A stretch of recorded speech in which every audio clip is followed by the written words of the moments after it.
Hello there, good evening. Welcome to Monday's Look North, our top story tonight.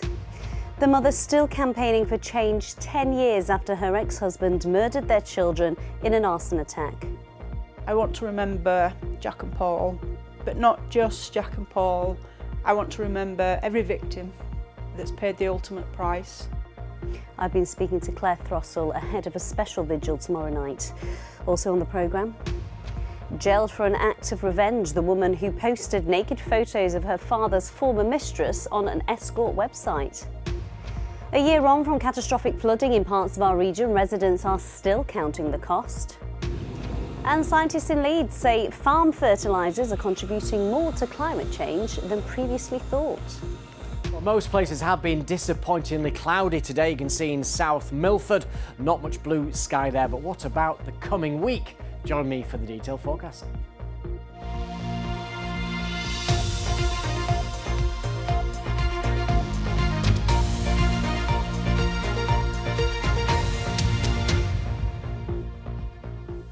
Hello, you're watching the first Look North of the week. Thanks for joining us. A South Yorkshire mother whose two sons were murdered by her ex-husband says she's still campaigning for change 10 years after their deaths. 12-year-old Jack and 9-year-old Paul died after their father trapped them in the attic of his home and set fire to it. Claire Throssell says she had warned the authorities that their father was dangerous. Claire will hold a vigil tomorrow and continues to call for the voices of victims and children to be heard. I was so privileged and lucky to have both of them as my sons. They used to light up from the inside out, and nothing can prepare you for walking into an empty flat. I'd do anything to be tripping over their shoes that they just left at the door, picking up their school bags that they just throw down after a day at school. They still held my hand, and my hands now are cold because they're not there to hold them. Claire, tell me about your boys. What were Jack and Paul like? It's funny, you bring them up exactly the same, but their characters are so different. Jack was quiet and thoughtful, bit of an introvert, really. Then when he found music, when he found the trumpet, he changed completely. Paul, he was completely the opposite of Jack. He was sporty, he could run before he could walk. Running was his passion. He would win a race and then he'd go back and cheer on his friends. 10 years ago tomorrow, Claire's two sons, Jack 12 and Paul, who was 9, were killed after their father deliberately set fire to a house in Penistone during an access visit. Her ex-husband, Darren Sykes, also died. It seems like only yesterday, that night, at 6:30, there was a knock at the door. And you just know as a parent. I dropped him off at school that morning, bright, shiny. The last words we said to each other was, "I love you," and now he was gone. Claire believes her sons' deaths were avoidable and says her warnings that her ex-husband was a danger were ignored. A serious case review found their deaths couldn't have been predicted, but agencies had failed to communicate comprehensively.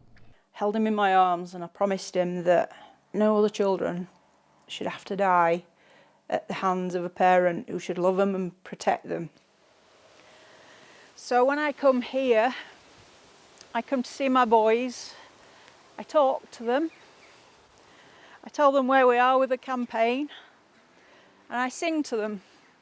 Since their deaths, Claire has campaigned tirelessly to overhaul family courts to stop unsafe child contact with perpetrators of domestic abuse. It's 10 years since they died. How do you live with the grief? Because it doesn't go away, does it?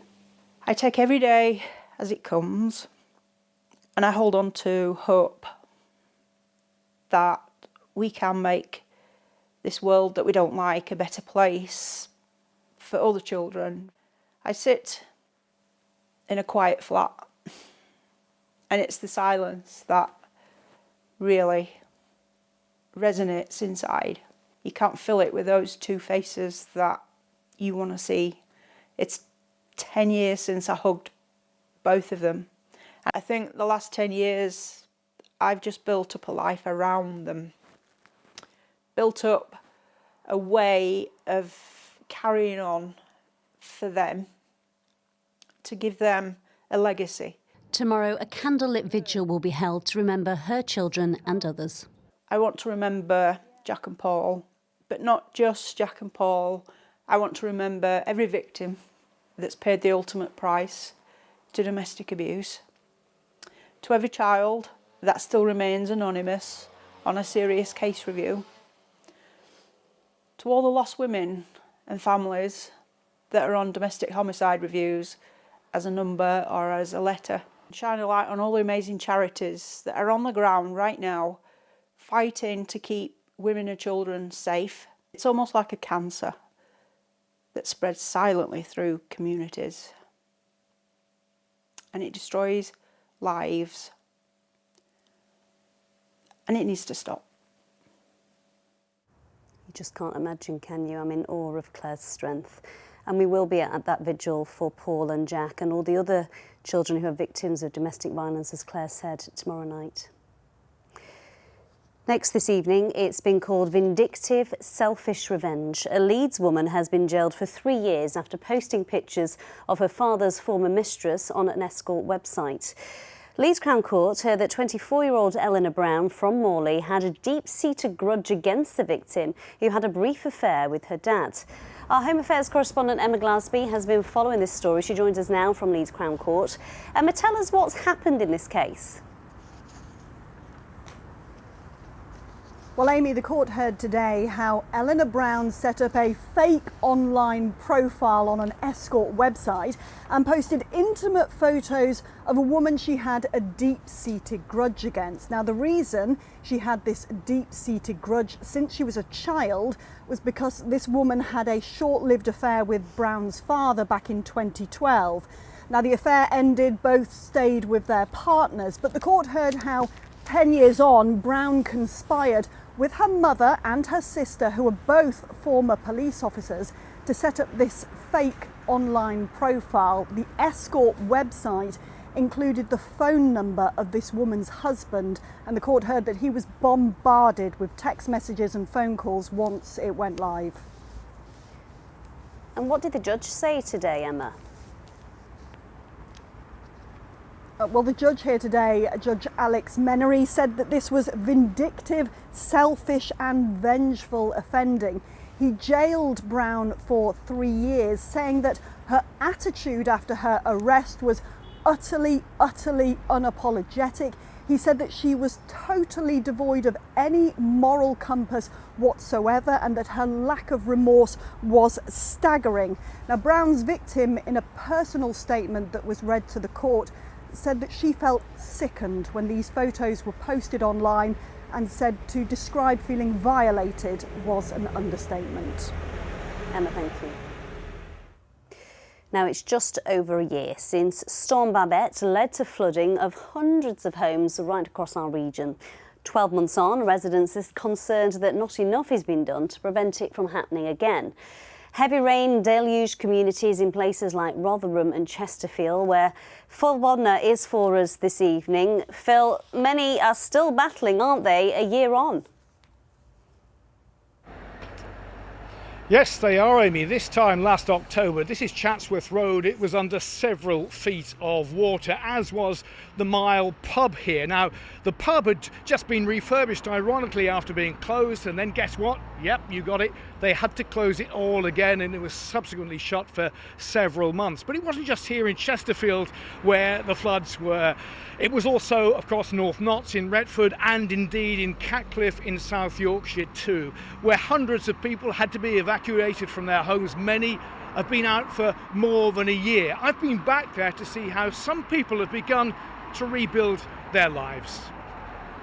Submerged in a sea of floodwater, this was Catcliffe 12 months ago. 250 homes evacuated in the wake of Storm Babette. Everything's just left mouldy, smelling, damp, and it's ruining the rest of the house, it's ruining the upstairs. Chris Lloyd's house was one of those inundated after the River Rother overspilled. Some homes are still being repaired. Thankfully, Chris's work is almost complete. So it's been 12 months, October, and work's still carrying on. Do you want to come and have a look? The floods left a trail of destruction inside and out. All the kitchen's back. We talked about the kitchen with the big freezer. It's all back to where it should be. I really, really don't want to go through it again. I've took precautions now so I can live upstairs. I'm not going in hotels and stuff. So it's been pretty rough. If you could walk this way. It's a similar story for Susan Gray. We filmed her assessing the damage to her bungalow last October. Yeah, that's where the water comes to. I can't open that. Sue was uninsured and had to move in with relatives while repairs were carried out. She says it's good to be back home. We only been there in a year, just got nice, and then we got the flood. But it were really devastating to see bungalow being like that to what it is now. Do you worry that it could happen again? Oh yes, I think it will happen again. Not yet, but it will happen again. If they don't do anything now, it will happen again. And that's echoed by many here, a fear every time there's prolonged rain. Yeah, we're still at risk. There's not been any kind of improvement in the infrastructure that we're hoping would be in place by now. People are going back into the homes and they're still not protected from any future major flood events. The floods may have long subsided, but the memories are never far from the surface. Until defences are improved, this is a community that feels like it's treading water. Well, the bar in the Mile is all brand new. You can almost still smell the paintwork too after that second refurbishment. But of course, when we had floods on this scale, there are inevitable questions from people who've been victims of flooding about what can be done to shore up those flood defences. However, we do know that any flood plans and certainly alleviation projects take time and, more importantly, money. So we've been talking to the Environment Agency to ask them about their plans and what they've been doing over the last year since Storm Babette. Flooding is devastating for people, and I know it can take months and months for people to return to their homes, so our heart goes out to those still impacted. Since then, we've worked with our partners across South Yorkshire, the local authorities, Yorkshire Water and others, to take action and learn from what happened last year, and also to do the things that we can do around maintenance and ensuring that our rivers flow unhindered through built-up areas. Residents have told us that every time it rains they fear the worst.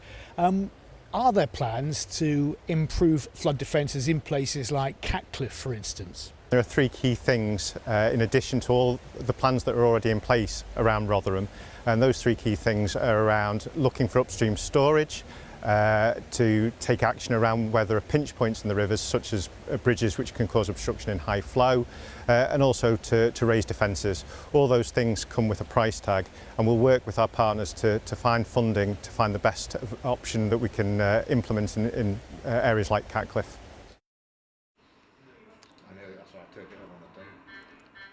Well, that's Neil Longdon from the Environment Agency. Let's talk to James Pogson now from the Northern Tea Merchants. James, you were affected by the flooding last year.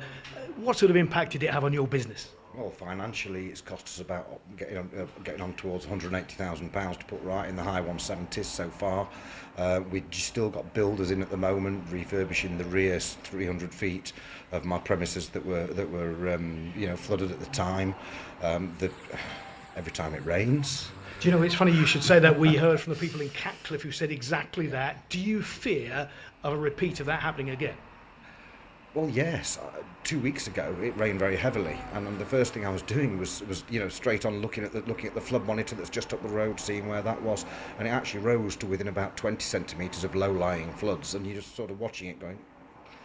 It's not a nice feeling. So as well as the financial cost, there's a personal price to pay too, isn't there? A bit of one, yeah. I mean, I've got 20 people work for me, and it's, they need some, job security and one thing and another, and if we're under a metre of water, it's not very secure, is it? Do you think the local authorities do enough in terms of maintaining the gullies, making sure our watercourses run free or not? I think it's not an easy job. I think that there's always more that can be done. They tend to do it in fits and starts when they've got a bit of spare cash from what I can, what I've experienced myself, what I've seen myself. So I think it's more to do with actually having a concise, concerted effort at it and making it, making it a priority to keep them clear, because it's at what cost. Briefly, the Environment Agency say they are looking at a flood plan here for the River Hipper in Chesterfield, but clearly they take a long time to come to fruition. And with the budget coming up, there are concerns of departmental cuts. That may mean their money goes. Does that worry you? Well, it depends. I mean, all that has to happen is it floods again, and then it'll go up higher up the priority list. And I mean, somebody's already died as a result of this flood. You know, the terrible tragedy with the old lady who passed away as a result. I wouldn't want to see more deaths and more, you know, problems caused just for the locality. Okay, James, well, good to talk to you. I hope your business gets back on its feet. We did invite the local MP, Toby Perkins, down tonight. He couldn't make it, but he has given us a statement. He says the Environment Agency have been to Chesterfield to ensure assets are updated and working correctly. He says they've identified a flood alleviation scheme for the River Hipper. He says he's in discussions with DEFRA, that's the government department, to reduce the funding gap for the scheme and get it to the top of the priority list, so businesses like here at the Mile and indeed local residents are protected in the future. Amy. I remember that pub well. Phil, thank you. Now, have you ever wondered what's in the fertilisers used by farmers to grow the food that we rely on? Well, scientists in Leeds say the process of spraying crops is releasing nitrous oxide. It's a powerful greenhouse gas and at much higher levels than previously thought. Greenhouse gases contribute to global warming, which is linked to the rise in extreme weather around the world, like we saw in Chesterfield last year. Our climate correspondent Paul Hudson reports. Farmers spreading fertiliser on arable land. It's been a critical part of producing food for decades. Without it, yields on crops such as wheat and barley, such a fundamental part of our food chain, would be much lower, leading to higher prices and food shortages. But these fertilisers damage the environment. They release nitrous oxide, a powerful greenhouse gas, and according to new research from Leeds University, the amount of this gas in the atmosphere is rising at an alarming rate. Dr. Chris Wilson is one of the authors of this new report. Nitrous oxide is a potentially very damaging greenhouse gas. It stays in the atmosphere for more than 100 years, and it has a global warming power even more than carbon dioxide has. And actually, when we studied it, we were quite surprised to find that its concentrations were rising so fast in the atmosphere. Concentrations of nitrous oxide were predicted in the latest Intergovernmental Panel on Climate Change report. In it, they showed a worst-case scenario and a best-case scenario. And according to this new research, current levels exceed the worst-case scenario. Bringing the levels of this dangerous greenhouse gas under control could prove very difficult. But one local farmer, Angus Gowthorpe, believes he has the answer. So Angus, you've got a big farm here in the Vale of York, 450 acres, and yet you've dramatically cut back on using nitrogen-based fertilisers. Just explain what you do here. So 10, 11 years ago, we realised that our soils were deteriorating in health. So we adopted a system called regenerative agriculture. So we don't cultivate the soil, we don't plough the soil or anything. We just drill the next crop into the residue of the previous crop. And by doing so, we don't release carbon dioxide, which is one of the major factors which is released by tillage, by cultivation. And by improving the soil health, that's improved the health of the plants themselves. So we don't need to apply so much nitrogen, but maintain yields. You've used this technique for 10 years, you've dramatically cut down on this fertiliser that damages the environment. You know, what impacts has it had on your crops? So we grow quite a wide range of crops. We've got winter wheat, winter barley, oilseed rape, spring oats, spring beans, as well as herbal lays for the cattle. So our yields have been maintained, but our costs are significantly down, and the amount of plant protection products or sprays that we're using is significantly down, as well as the nitrogen being down, because the plants are so much healthier by having a healthier soil. This one farm here in North Yorkshire has shown you can dramatically reduce the amount of fertiliser you use without impacting on the yield of the crop. It's a small step forward in a huge global issue that experts say urgently needs addressing. Well, Paul is with us. Paul, the scientists seem alarmed, should we be? Well, I think so. I mean, nobody's really heard of nitrous oxide as a greenhouse gas. We all think of carbon dioxide, but this gas released by these fertilisers thrown on the land, this is 300 times more powerful a greenhouse gas. And although there's less of it in the atmosphere, it is responsible for around about 10% of the warming we see and have seen over previous decades. And you go back to that story in Chesterfield, the projections are very clear that the warmer the atmosphere, you know, if you increase the atmosphere by 1 degree Celsius, it can hold 7% more water vapour. And so, on average, rainfall is going to become heavier in time. And so it is pretty worrying when we see what happened last year in Chesterfield.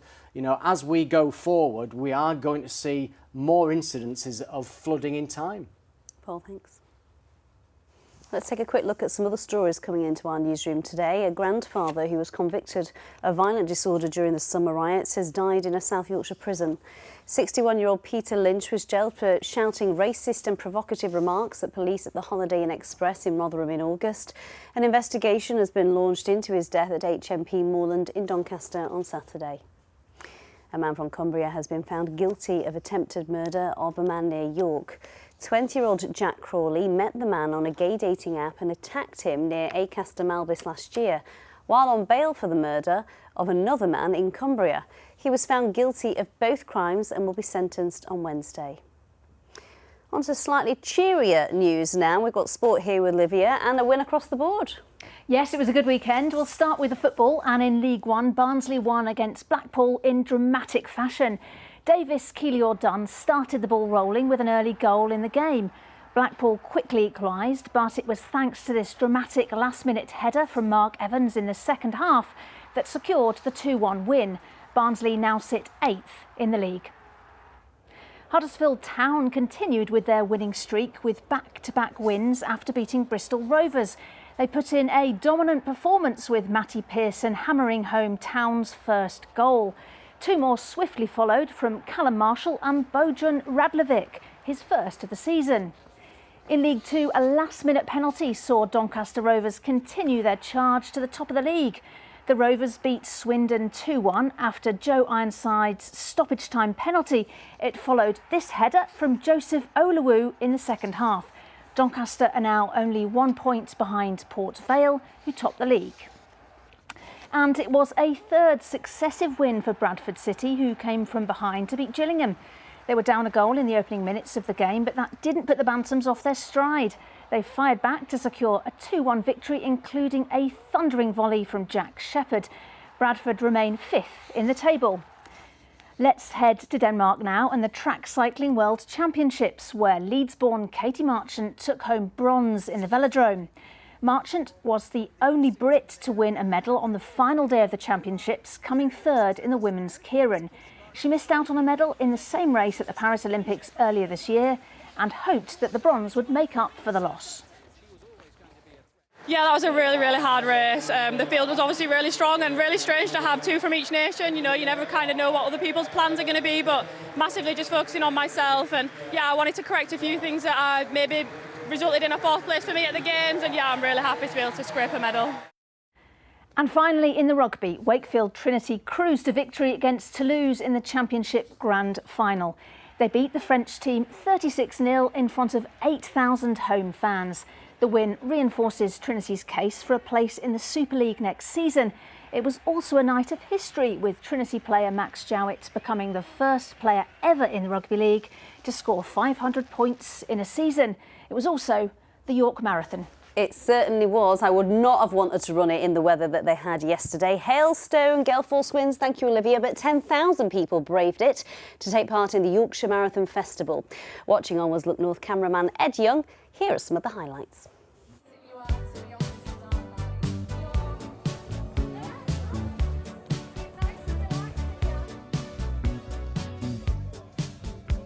Three, two, one. Good luck, everybody.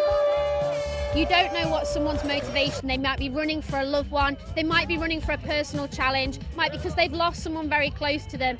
And we've just got to make sure they have an amazing experience and that we're there to support them every step of the way.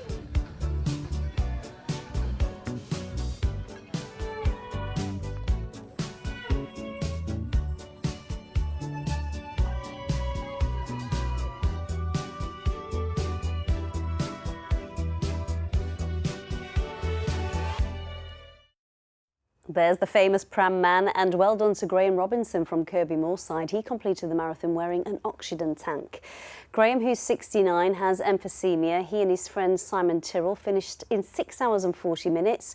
Graham needed 2 full tanks of oxygen and raised more than £1,000 for the Asthma and Lung Foundation UK. What an achievement. Well done, Graham.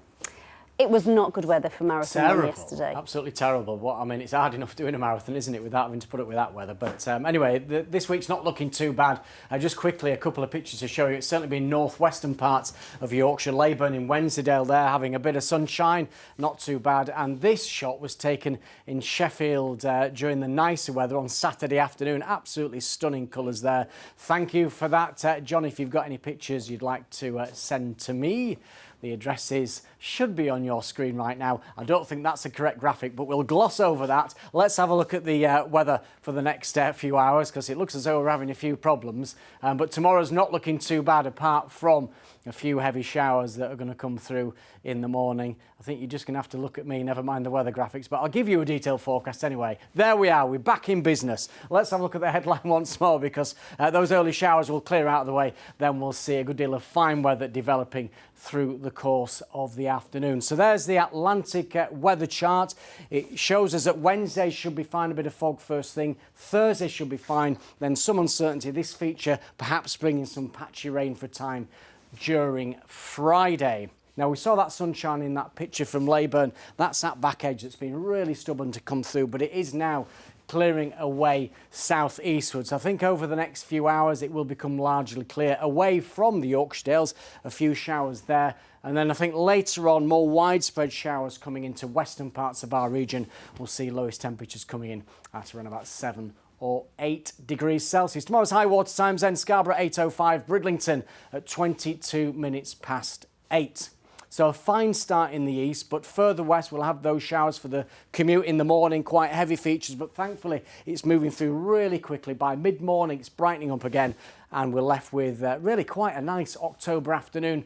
Plenty of sunshine and feeling quite mild. The average is around about 13 at this time of the year, so we're up to 15, a couple of degrees above normal, with a light or moderate westerly wind. So Wednesday and Thursday look fine. A bit of fog first thing, a signal of something more unsettled Friday in the weekend. And if you want a proper forecast, not that one, 10:30 tonight. That was fun, wasn't it? You got there in the end. Pram Man, though, is very happy for the extra publicity and the big screen behind you. That's it from us. We'll both be here at 10:30 tonight. Bye-bye for now.